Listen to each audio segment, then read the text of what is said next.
What's that? So now I'm gonna Alright, so we're in the parking garage and I back out and I immediately go up. We're already on 4. And she was very sweet and subtly was like, I think we need to go down to get out. And had she not said that, I would have gone all the way to the top, however many levels probably. It would have been, and I would have been like, huh, there's no way down here. Like I can't get out. So yeah, the numbers are definitely going down. So a lot of midlife crisis is a thing in the 50s. A lot of people have midlife crises.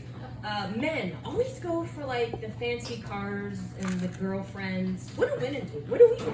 Nip in a tuck? Do a nip in a tuck? I don't know. I think we should reverse that. I think women should get the fancy cars and the girlfriends. Yeah, baby. I think the women should get the fancy cars and the girlfriend, and the men should get the nip in a tuck. Let them get a little penis lift. Why not? Let's see where that goes. Or an enlargement. Why's it gonna be a little penis? Yeah. I always find it interesting though too. Like women are always trying to lose inches. Men are always bragging about the ones they have. That's my only dick joke. Not too bad, right? Yeah, not too bad. Should be better. Career changes. So this is kind of the time in our life where we're like looking around like, should I be doing something different? Maybe there's something more out there, right? I've been asking that question. I've been doing the same thing for 26 years. Same thing. I've been working in public education. I'm a school psychologist, started as a teacher. 26 years. Do we have any school folks in here? Any people that work in a school? Anybody who went to school? All right. I don't know if you're watching the news. It's been a bit of a rough go for schools in the last couple of years. Something happened. Kids came into the pandemic fully functioning humans. They spent some time in this cave of a pandemic and they've come out Neanderthals. They have forgotten how to act. They have forgotten how to behave. I mean, it's been pretty remarkable actually. And we're tired. People are burnt out. People are tired. And I used to walk down the hall and I'd be like, hey man, how's it going? How's it going? I don't care. No more. I cannot take one more sob story, so I don't ask it. I've had to change my greeting. I had to change my greeting. Now I'm just like, hope you're hanging in there. It's not even a question. It's not even open-ended. It's just, hope you're hanging in there. So I was walking into the office, and our office staff is just way overwhelmed, right? So I walk into the office, and I slip. And I asked one of our office assistants, she's just shoving candy wrappers in her mouth. Just candy.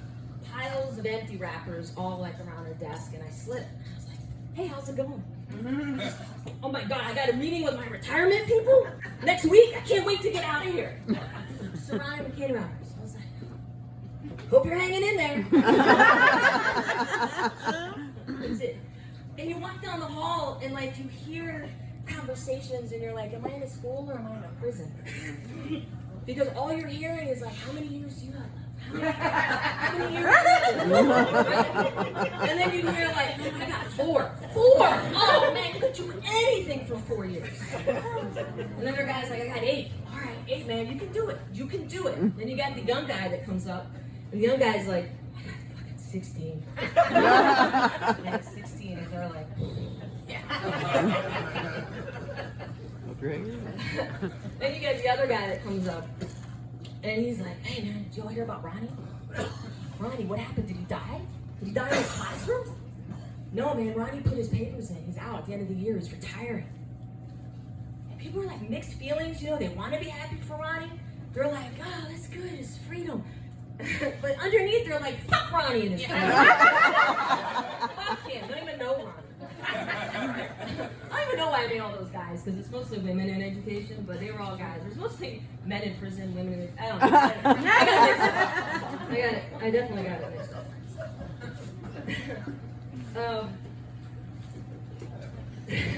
So I've been looking, full transparency, I'm looking for a new career. So I've been looking, and I've discovered when you do the same thing for 26 years, you don't have a lot of transferable skills. I can write a mean hall pass. I can break up a girl fight. you know the best way to break up a girl fight? You don't. Yeah. No, let them fight it out. Let them fight it out. You never want to be on the receiving end of the first punch. It has all the energy. So you just let it ride it out. So I started looking for a job is a lot like being on Tinder. Or worse. So the only way this joke is gonna make sense is if you know what Tinder is. Everyone know what Tinder is? Yes. Okay, it's a dating app, whatever. So you see a picture and you can swipe. If you like it, swipe the other way. You don't like it. I never. Is it left or right? Who knows? I think left is wrong, right is. Left is no. Left is no, right is yes. Right is like. Okay, so folks, that's how you find out who's on the dating app. That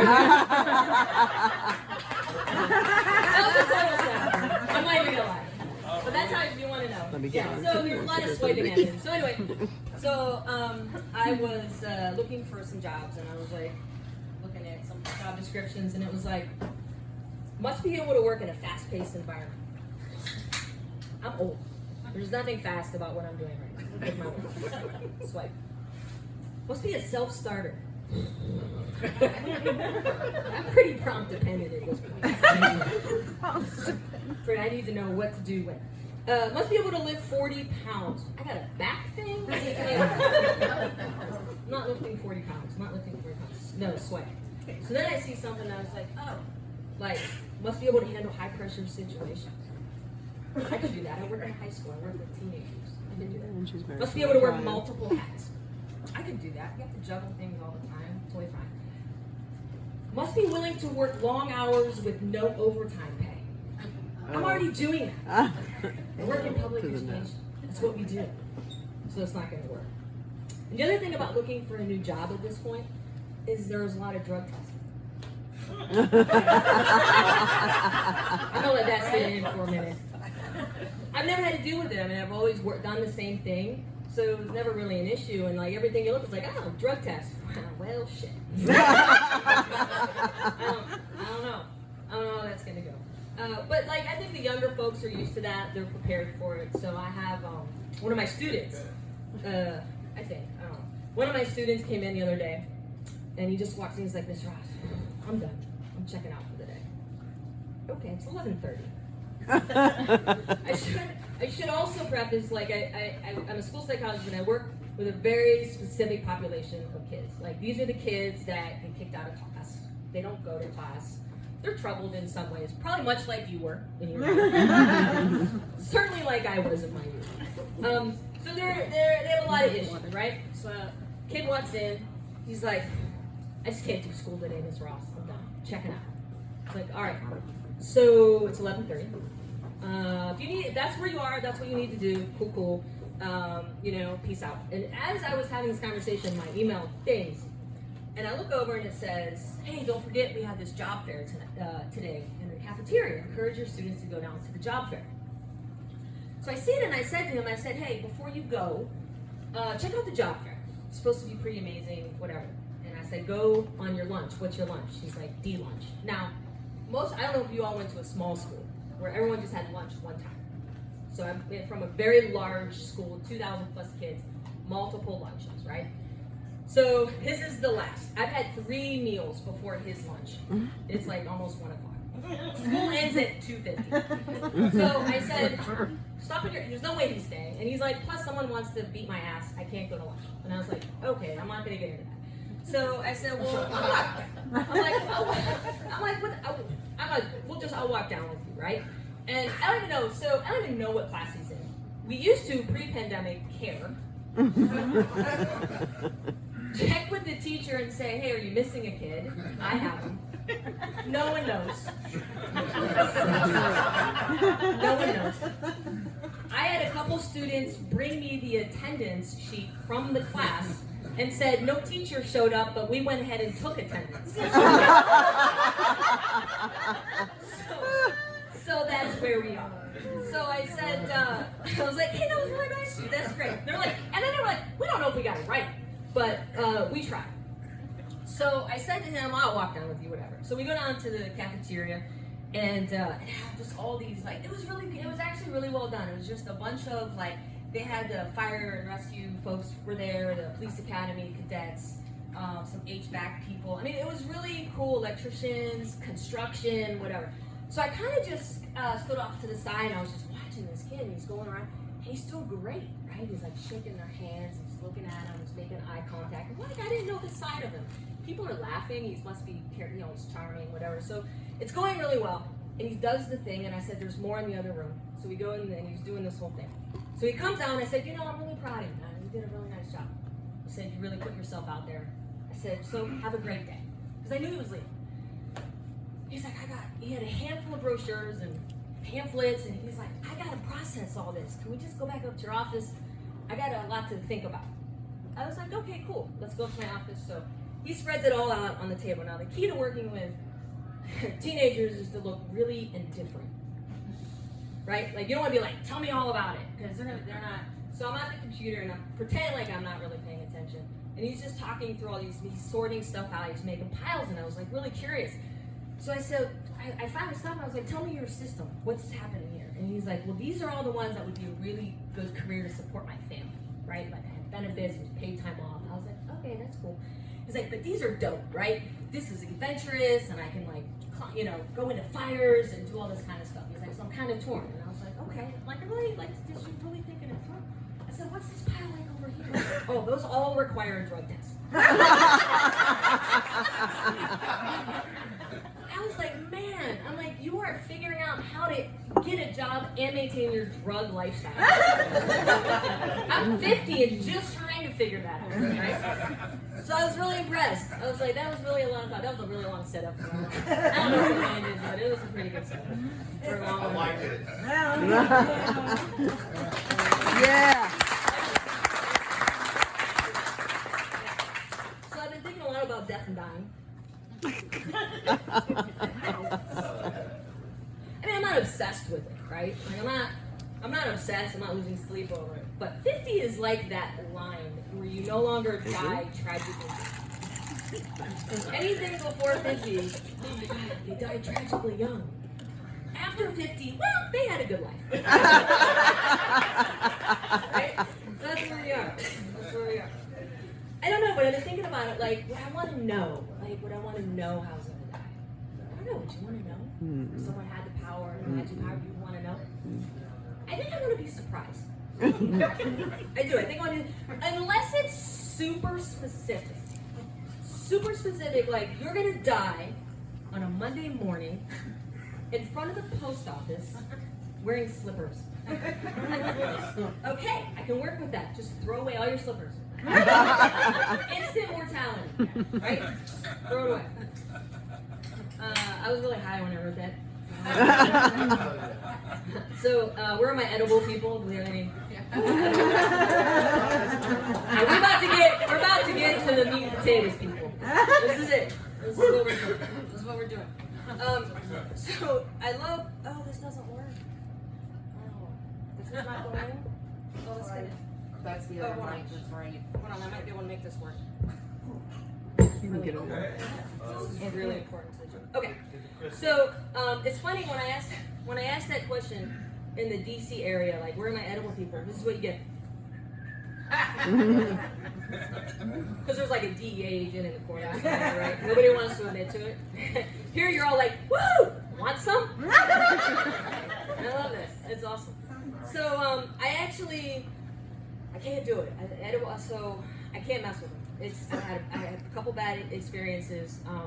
So a couple years ago, this is why I don't mess with them. So a couple years ago, I had a friend of mine that said, hey, so-and-so from Colorado is making edibles now, like, out of their house. It's like super organic, whatever, like all this crazy stuff. So I'm like, well, Colorado. I'm like, all right, this is a couple years ago. So I was like, everyone's got a guy. I know a guy, right? So she's like, I know a guy. I'm like, all right, I'm in, whatever. She's like, well, how do I get them from Colorado? And they're like, well, we'll just mail them to you. So this is the first time my wife is hearing this story. Right? Your wife with the top secret I go clearance. out to the mailbox one day and I get my mail and there's a box of fucking edibles. I don't know, from Colorado. So it's like, all right, cool. So I go in and there's a whole bunch of descriptions about what it is and all that, and I didn't pay any attention to any of that. Because she doesn't pay attention like to anything. Reading the put it in the instructions. drawer, kind of let it go. A couple weeks go by, and we're just sitting, sitting in the living room. It was like a really cold, rainy day, right? We're not doing anything. And we're watching TV, and we're in our like hers and hers recliners. 40 feet apart.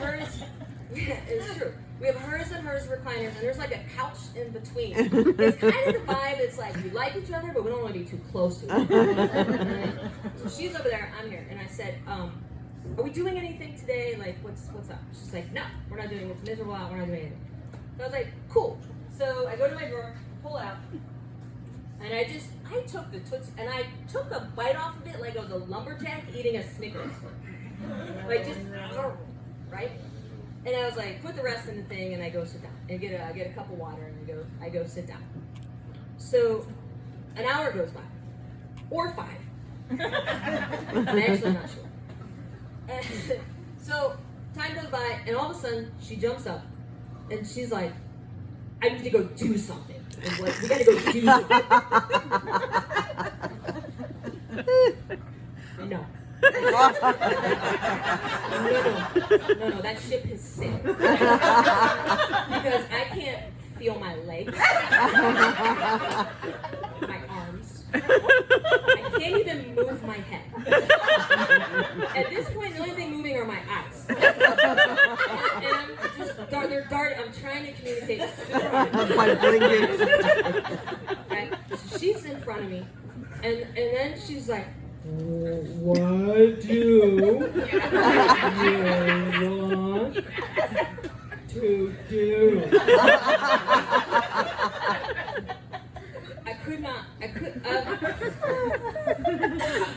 What?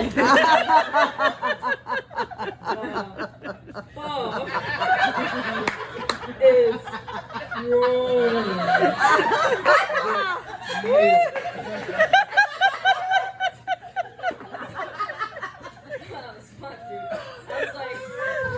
And that's right around the time monsters started coming out of the TV. Like, for real monsters. When they were coming, she had no idea she was in harm's way. And I was like, I was trying to dodge them, but I couldn't move. So I beat all my superpowers. And I just started like, bing, with my eyes.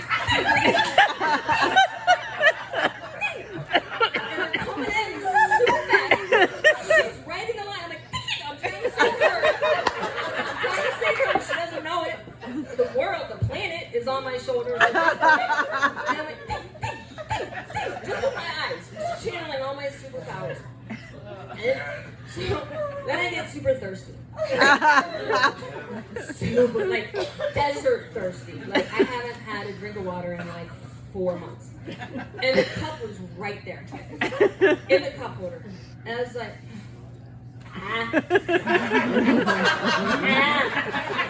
I couldn't pick it up. I was like, oh, monster.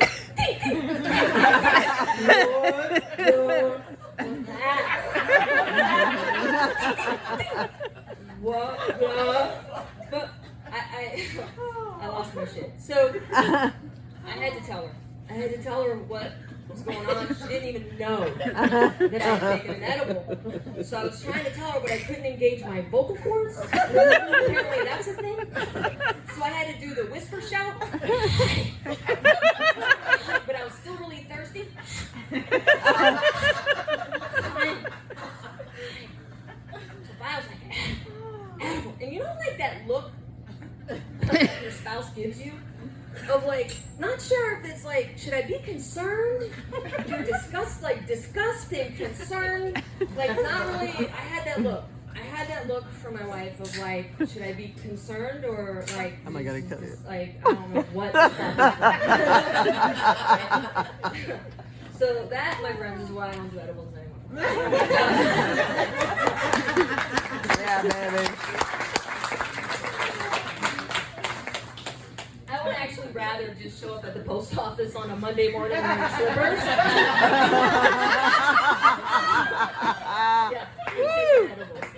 Yeah, it's true.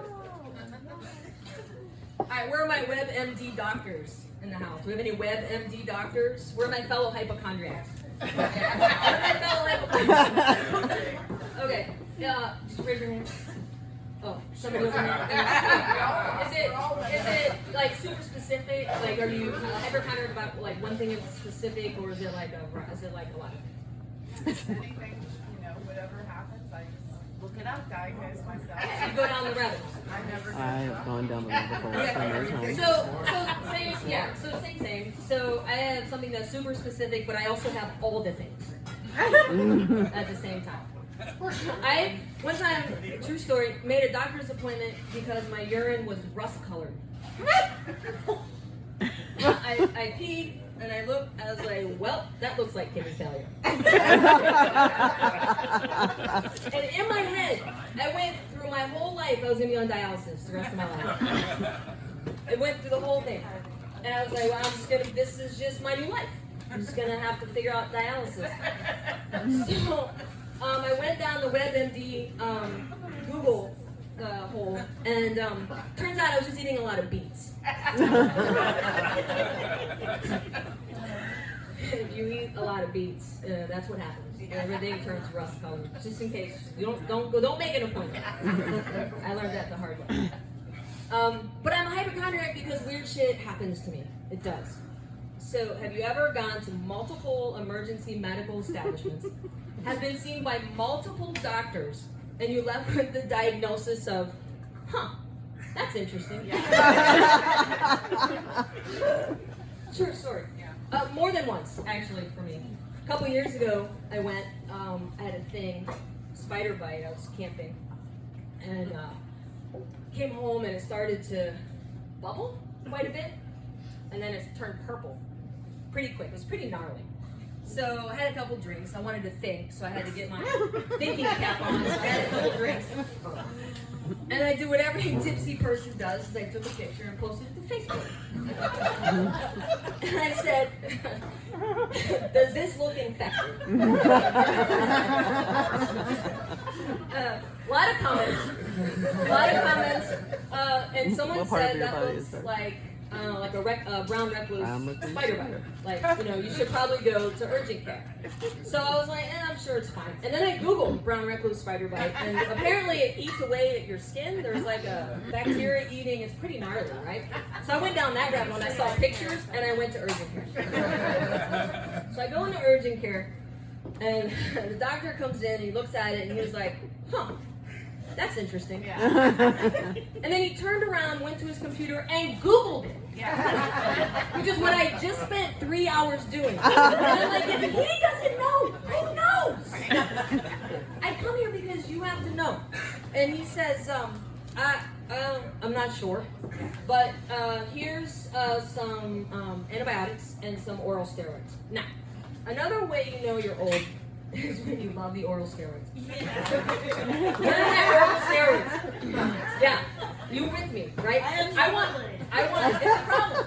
I don't want the high. I just want to finish cleaning out my garage.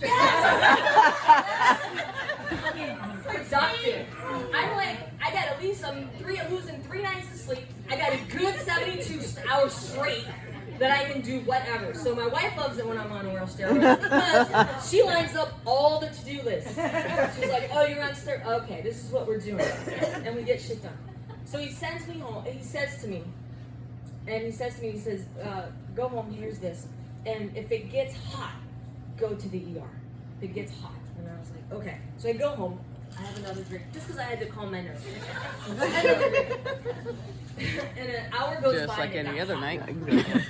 Well, shit. So now I had to go to the ER. And I walk into the ER, and the lady, I'm showing her the thing, and she was like, that's interesting. I said, yeah. So they get me in the back, whatever, and I'm sitting there. A guy walks in, he's a doctor. He has his coat on. His shift is over. And he's like, I just was trying to, I was on my way out the door, but I heard there was something interesting in here. He's not even on the clock anymore, right? And it's like 4 really gnarly big blisters that are solid and purple, right? It looks really gnarly. So he comes in, and he's like, he's off the clock. He's on his way out the door, and he's like, that is interesting. He goes, that kind of looks like it could be a brown recluse. I'm not sure. He's like, but do you know they're not even in this area? No, I don't know. I didn't know that was a thing. So he leaves, a young guy comes in, he's an intern. He's like, this is my first week. I heard there's something cool in here.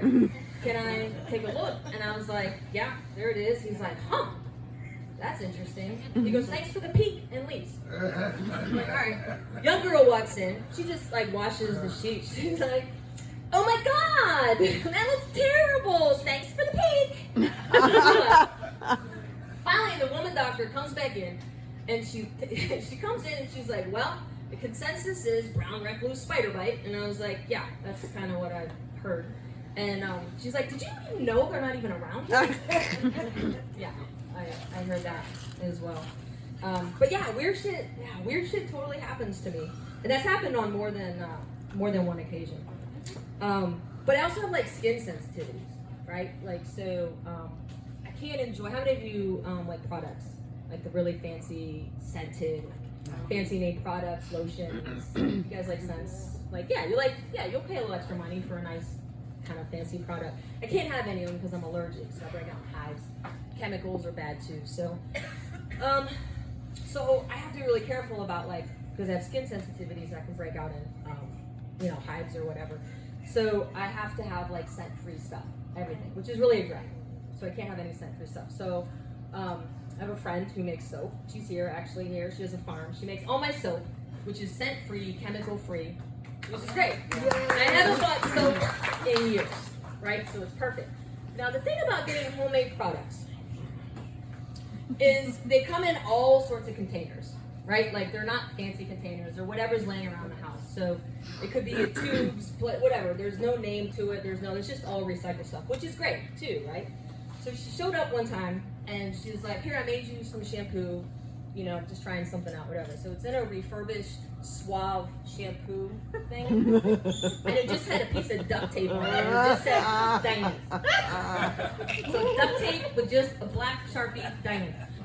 So it's like, all right, whatever. I throw it in my gym bag. And I forgot about it. So I went to the gym. I was in the pool. And I hit the locker room. So I'm in the shower. And I was like, oh, I have this new shampoo. So I take it out, and as soon as I put it in my hand, I was like, holy shit, like it was amazing. It just opened up all my sinuses, and because I don't get to experience scents like that, I was like, really, like, this is so amazing, and I'm rubbing on, and I'm putting my eyes are like watering, and it's just, everything is just opening up. I don't know if it's mint or like some eucalyptus, whatever, but I'm really excited. So I'm in the shower, in the gym, and I put on my hair, and everything's just feeling really amazing, and it's fresh. And I'm like, she said the soap could be shampoo, so the shampoo must also be soap. So I was like, oh. So I started all over, right? So I'm like, the whole thing, the shampoo, I'm all, dolled up in it. And I was like, yeah, why not?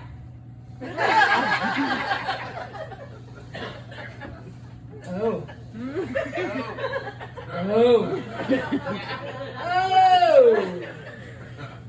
It was like a peppermint factory exploding in my vagina. And it kept going and going. And I was like, oh my God, I'm in a shower in a gym. Like, I gotta get it together. Oh. Holy shit, what is this? So I'm trying to rinse off, I'm trying to get my shit together, right? So I pack all my stuff up, I'm a mess. And I go out to the car and I called her and I was like, what the fuck did you say? Like, you did not prepare me for this. I didn't know that was gonna happen. I don't know what you put in it, but I'm like, you need to market this. This is not something on the shelf right now. Women need to have this. I was like, you need to market it and you need to name it the women's shampoo when you want to put the tingle in your mingle. It was amazing.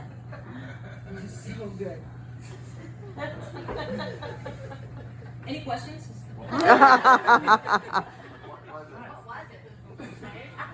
It's a secret. Ancient Chinese secret. My wife wants her name. Oh. So this is a segment. Yeah. Any questions? Having a good time?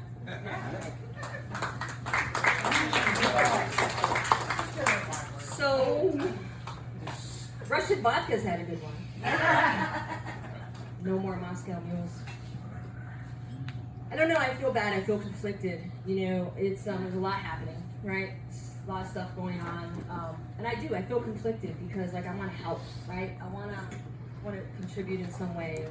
But I don't know what to do, right? Like I feel a little helpless, but I don't know how to do it. And I'm conflicted because like all this is happening, you know, there's a war going on and you know, we're here, but we also have to like live our lives, right? That's why I'm conflicted. Like we can't stop living, right? Our lives because all this stuff is happening. So I've been like feeling really conflicted and I was like, what can I do to, you know, contribute, whatever. So I heard a story where they were starting to pull all the Russian vodka off the liquor shelves, right? I'm like, well, that makes sense, right? Let's hit them where it counts, right? Like in the pocket. So I just like went around and drank all the vodka in the house. Such a giver. It took a couple days. Now I'm not trying to be a hero or anything, right? I'm just trying to do my part. I just hope Russia doesn't hit Kentucky bourbon distilleries. I'm not gonna lie, that would be rough. You know, I think people have it wrong. I think they think they're gonna go after our infrastructure, our schools, our power grid. I know my people.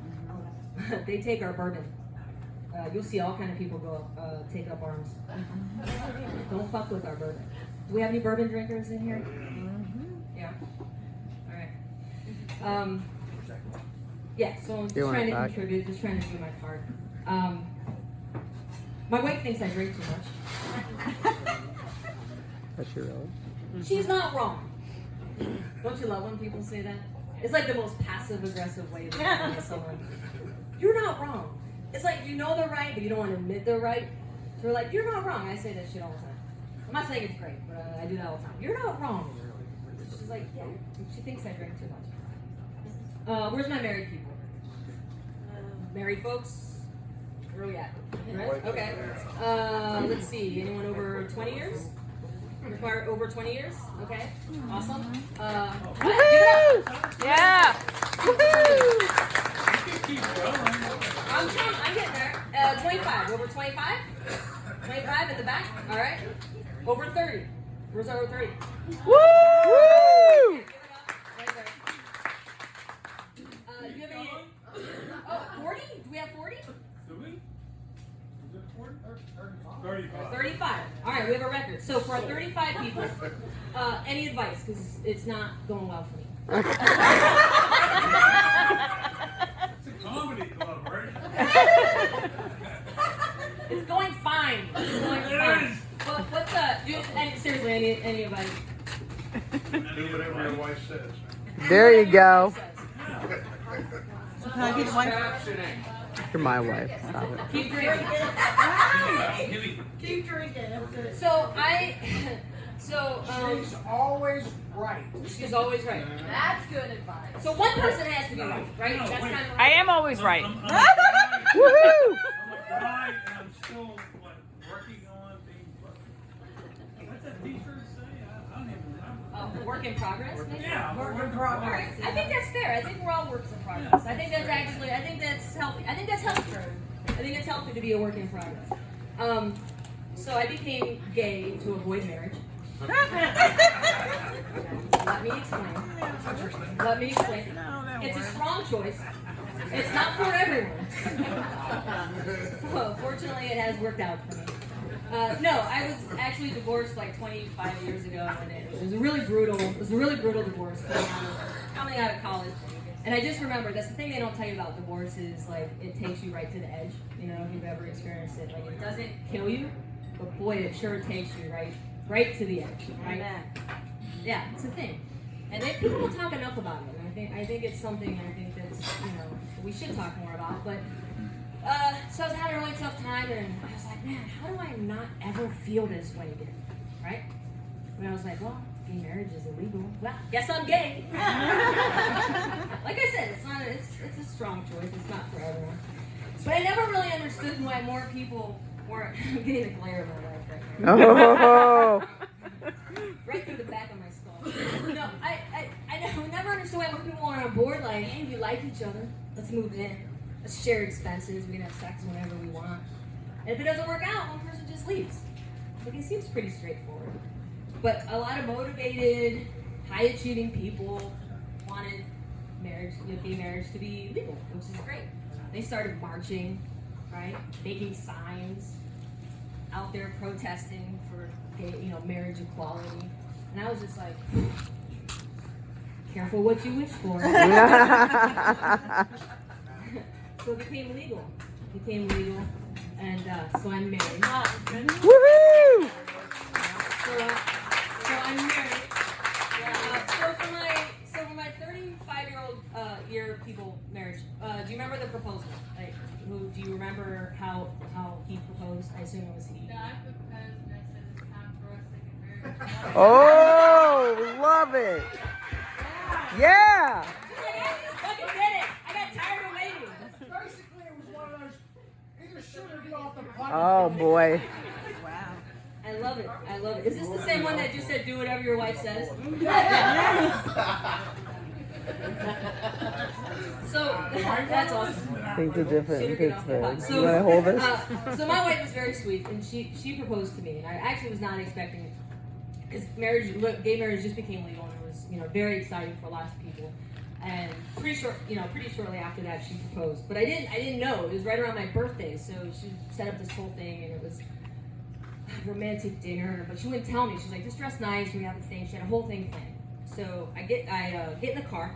Got my roadie. Where are my roadie people that have a roadie for them? Yeah, anything longer than 20 minutes, I'm like, roadie. So I got my roadie, all dressed up. I'm sipping on it, and so we just started driving, but we're driving away from the city. We're driving away from DC. So I was like, this is weird. So we're in the car, it's a really long drive.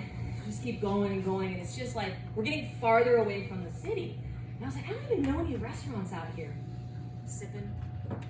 It's just getting pretty rural. Virginia is very rolling, very pretty wine country hills, whatever. So we're out there, and all of a sudden I was like, fuck, I'm like, are you taking me to rehab? That would have been the correct choice, I think.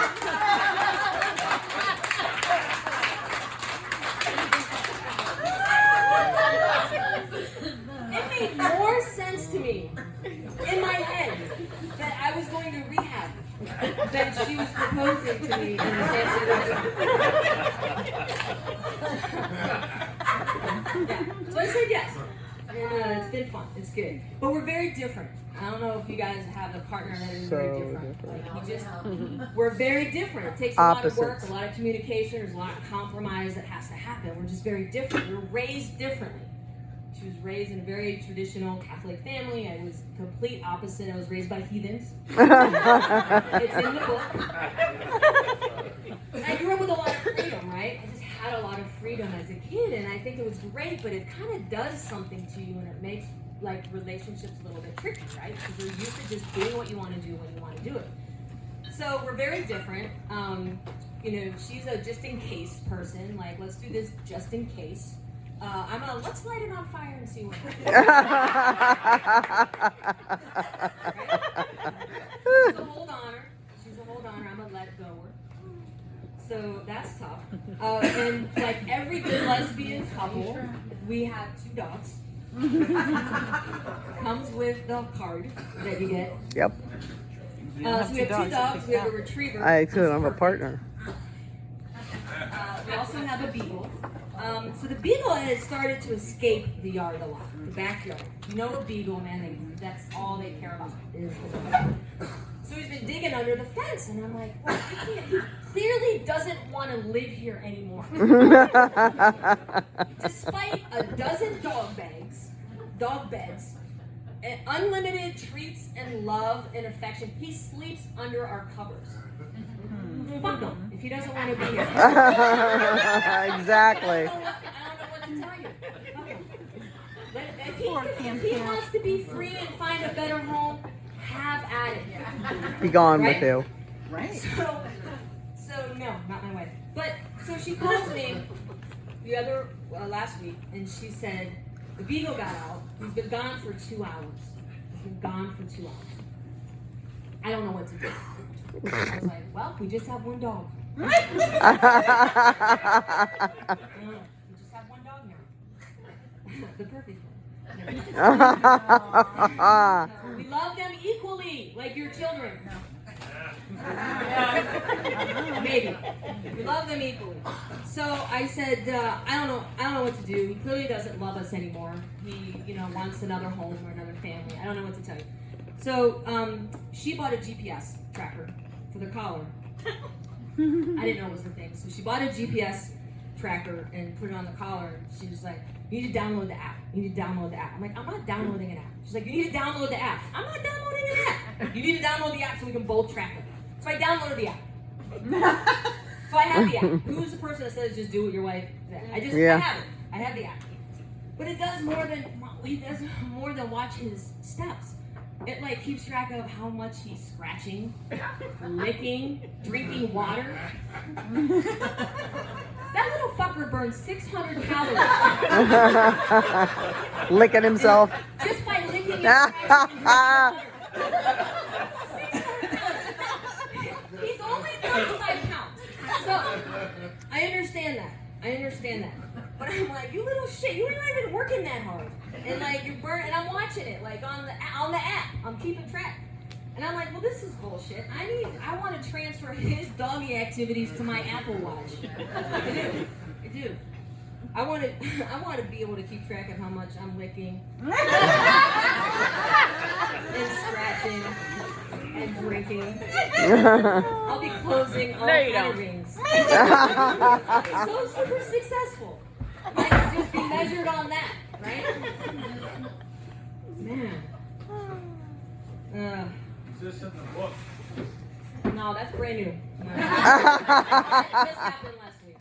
Actually. It's in the next book. But thank you for that transition. I did just write a book. It's called First Generation Normal. Thank you. It's a big deal. It's a collection of stories. I grew up very free range. My parents are very eccentric. So there's some funny stories. Kind of takes you way back. Because we just had a lot of freedom, which is very different than a lot of kids have today. We have a lot of helicopter parents, and kids just don't have the freedom that we did as a kid. So family's not super happy. There's been some. That's why they're not here. Denying anything. Nobody's denied anything. They're just like, why the hell would you share that?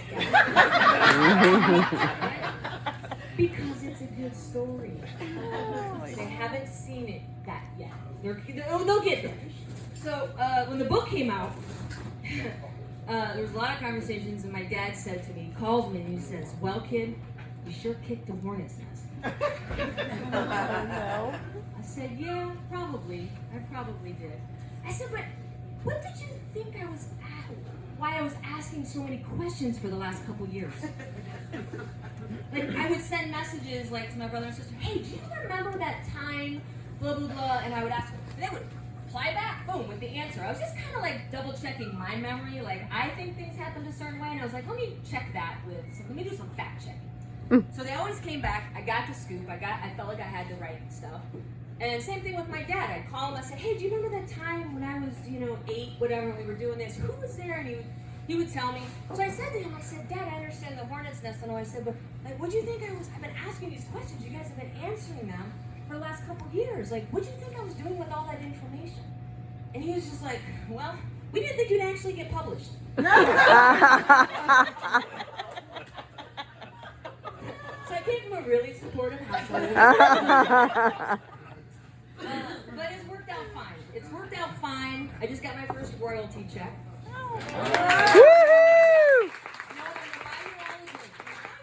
Because you're such a great crowd. So just one, and we're going to start it over here, and everyone's just going to take a sip, and you're just going to pass it along. It'll be a tall one, I promise. I'll get you a tall one, but I'll buy you all a drink.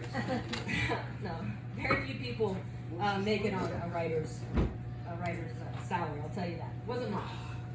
But anyway, it was super fun to get.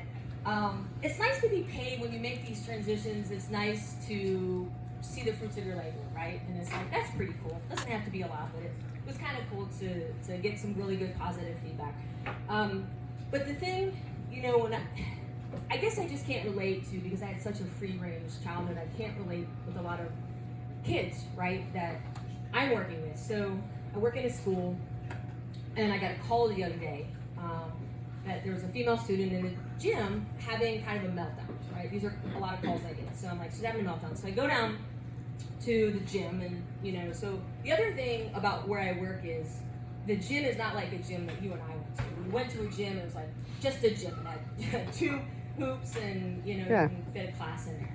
This is like massive. There's almost 4 gyms, right? They divide it off. There's a lot of kids. And you could have upwards of over 100 kids in a couple of different gym classes, right? It's overwhelming for a kid, is my point. So I walk in, and they're playing volleyball, which is the worst for kids who hate sports. Because nobody can control where the ball goes. They're going everywhere. It's a whole thing. So I go in, and sure enough, she's pacing on the sidelines. She's really struggling. She's crying. And I walk over to her. I was like, let's go outside into the hall. And she's just crying. She's like, I just couldn't hardly get it out. I just don't like big, heavy balls flying at my head. I was like, oh, honey.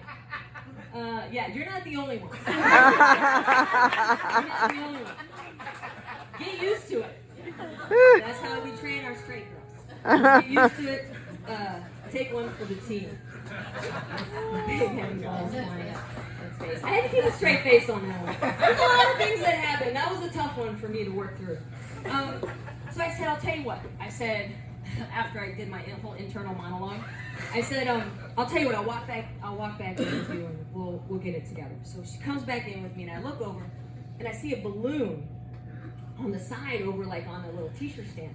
So the gym teacher is exasperated. She's like, I don't know what to do with this girl. She comes over, she's like, I blew up a balloon for her to just practice. So she was like over on the side, just throwing a balloon up, just practicing, like while everyone else is doing volleyballs, she's doing a balloon. And I was like, that's really like, good for you. What a great accommodation, what a great modification to this for a student who doesn't. And I was really impressed. And in spite of all this like whole thing, so I was really impressed. She had a balloon. I'm just saying, when I was a kid, I played a game called Smear the Queer. Yep. Oh, yeah. So how many of you here know what Smear the Queer is? Yeah, it's a game. It's offensive as hell. You could never get away with, this is in the book, you can never get away with playing it today. No way. It's offensive. But it's an easy game to play. Super simple to play. Here's what happens. You just have a person that has a ball, you get the kids together, and you're like, oh, what do you want to play? I don't know, Smear the Queer. Okay, and then that's how we played back then. You just, what do you want to play? Let's pick a game, and then you just play it. So someone throws the ball up, and then a super brave person, usually the oldest, or the youngest who has never played the game before, grabs the ball, and then runs for their life. Runs for their life, and then everyone chases said person, tackles them, smashes them into the ground. Everyone piles on top of them, shove your face in the dirt, and call you queer. So those are my roots. You could never get away with doing that today. If a kid, could you imagine if a kid came home and told their parents, oh, Mom, I played Smear the Queer today. Well, how does that work? What? The gym teacher would be fired by dinner time. 100%. Yeah, it's actually one of my favorite games. We still play. Yeah, so the other thing that's really interesting about kids these days is this whole technology. Technology is out of, like, there's benefits to it, but technology is out of control. I want to smash all the cell phones. I do. Yep. It's awful. It's social media. There's kids' brains TikTok. aren't developed yet. They're learning terrible coping strategies, and they're just not very nice to each other. And they're addicted. They're obsessed. And I really do think it's starting to change their brain, right? Yep. I really think the more we're getting into this, we start to see some differences in brain development, and I feel like it's really going down the wrong path. So, I don't have a punchline for this. It's really bad. No. So I do think that, I think part of the problem too is everyone has their own device, right? So the kids have their own cell phone. They can do anything. They can watch a movie. It's all theirs. They have a personal, another electronic, whatever their own personal device is. They don't have to share. You know, they don't have to compromise. They don't have to agree on what they're going to do because everyone has their own, right? And it really is an interesting because then as soon as you take that away, it's like they can't function. They don't have anything to do with their minds and all of that, right? So it's a whole thing. I don't know about you all, but when I was growing up, we had one phone in the whole house. Do you remember this? We had one phone in the whole house. One TV. One car. Right, one car, one TV, one phone. There's three of us. I had an older brother and an older sister. We all had to share the one phone. We just had one. And it hung on the kitchen wall. It was a rotary phone, and it had that 50-foot cord. That 50-foot cord. You could just go all over your other stuff. Oh my God! Did he choose? I can't believe she said that. Oh my God! Hold on. Someone's at the door. Okay. Yeah. No, they're not home. They're not home. I gotta go to the bathroom. Hold on. Okay. So now I'm in the bathroom. Oh my God! They should have. Oh my God. Okay. I gotta go back. Oh my God! You're back home. You went around the whole house. With one phone. You had a 50-foot cord. That was it. We wanted to strangle each other with it. With the cord. So I also played basketball in school, and I wasn't fast. I didn't score a lot of points, but I was a pretty good rebounder. I was a pretty good rebounder. And they were like, "Oh, you must be a good rebounder because like you practice all the time." No, I did not practice. It's from trying to answer the phone. You go and you just start and you're like boxing them all up. You're trying to go through the phone, and they're like, and then you do the whole thing, and then you're trying to, like, you're getting down real low, and you're doing the elbow thing. You're like, hello?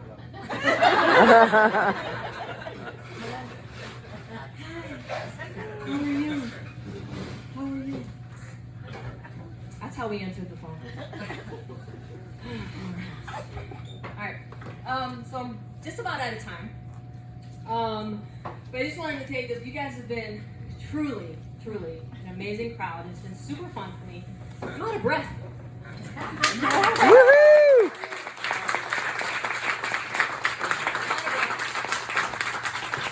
I just want to take an opportunity to say you all have been amazing and wonderful hostesses to Maureen and Sandy in the house.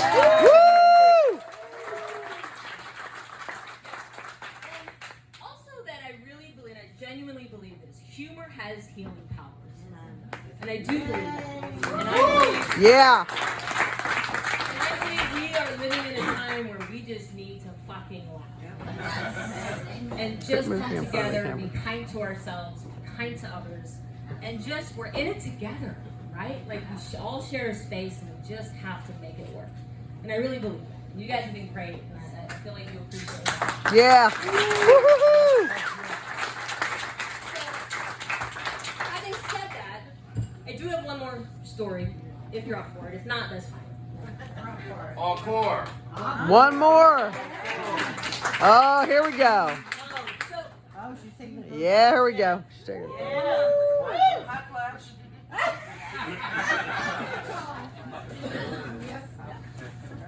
so Ah! Woo!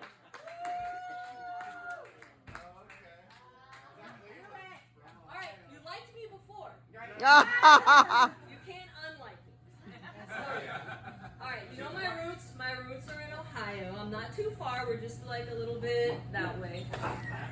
So I grew up. Thank you for not throwing anything at me. Yet. Fuck this. I'm throwing something. Yeah. Woo! Oh, all right, I'll take it. Hey, I didn't even shut this door I have off. to get up. Alright, so these are my roots, right? And so I grew up in a Browns household, and it's just, Sorry. I know. It's alright. I'm prepared. I'm prepared. My brother, I'm quite certain, is a closet Steelers fan. never ever admit to it. We probably both were closeted at some point, but I do think my brother was a closet sociopath. So anyway, yeah. So I grew up, you know, in the Browns community. That's sort of what my background is. So I have an older cousin, and he is a diehard Browns fan. Like this guy, he's probably maybe 15 years older than me.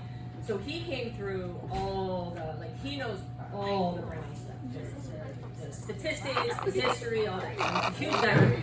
What's that? The whole page. The whole Page. Oh, one page, the whole page. Woo-hoo-hoo. Fair enough, fair enough. Two-sided. It's at least two-sided. It's at least two-sided. So anyway, about 10 or 15 years ago, unfortunately, he had a bicycle accident and he got a head injury. So he lost his short-term memory, but he remembers everything about, like, all the statistics, and who played what year, what happened, the fumble, all of it. He remembers it. He can't remember what he did 5 minutes ago, but he can remember these stories. And my favorite story that he always tells, and by always I mean he forgets that he just told it. We hear it a lot. Okay? But I feel like it's a story that is better served if I act it out. Okay? I've not done this before, so bear with me. So, it takes place, he's in his Browns jersey. He is at a Steelers-Browns game in Pittsburgh. And he is in the men's room at the urinal. I just want to set the stage. So he's at the urinal. I don't know. How does it work? He's at the urinal. He's at the urinal. And a Steelers gentleman, one of your comrades, comes up. Gentlemen. And he looks over, and he's, I'm not gonna get through this. And he looks over, and he was like, "Steelers squealers, you and Terry Bradshaw are pussies."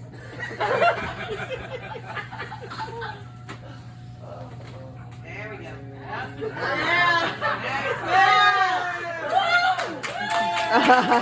Woo-hoo-hoo.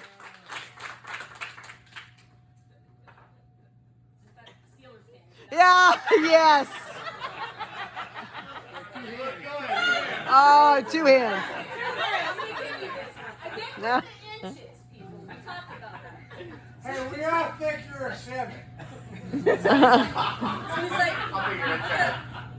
Browns clowns, you couldn't even beat a Little League team.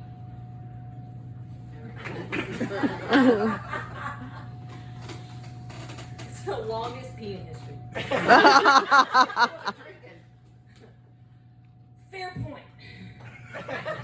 You probably couldn't. But at least our uniforms are complementary colors. Not sure why it turned into a fantastic. I think it's backwards, but it's fine. It's coming on. Still peeing. You're drunk.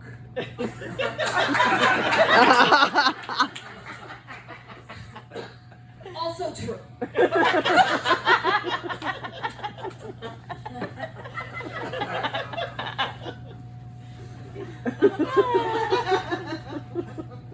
I would only put it halfway on now. I need this to end pretty quick.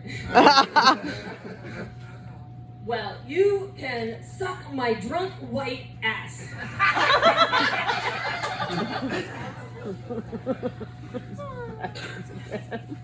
Oh, we love it backwards. Are you talking to me?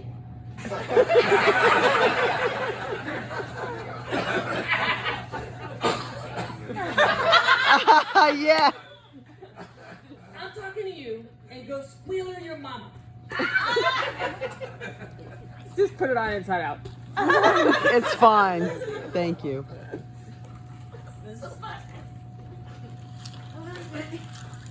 I told you I didn't do it before.